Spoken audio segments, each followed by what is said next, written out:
Eh, lagay mo sa kamay mo. Sige, hindi nga. Laruan. Nilalaro nga namin yun nung bata kami. Ba't pumupunta sa akin? Sus! Hailey, babae ka lang pero hindi ka ano ha. Oh. Tatapat mo doon, baka pumunta sa akin. Oh. Lagay mo sa kamay mo. Baliktad kasi. Pag nalagay mo sa kamay mo, papakawalan ko na yan. Lagay mo sa kamay mo. Hailey, lagay mo sa kamay mo. Hindi ako. Hindi yan. Bahala ka dyan.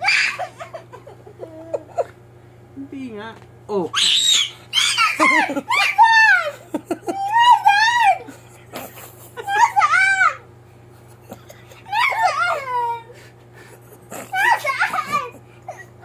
Tumayo ka. Nalaglag yata. Papa, bakit nagagamit sa short ko? Wala. Nasaan na yun? Lang ako maipit. Ang ganda ng jacket mo. Paano ang galing mo? Diyos ko po, sa lago bang na... Oh, lagay. Oh, yeah. Oh. Tragis ka. Ibang babae ka. Ang pangit mo, Hailey. Ang gigis.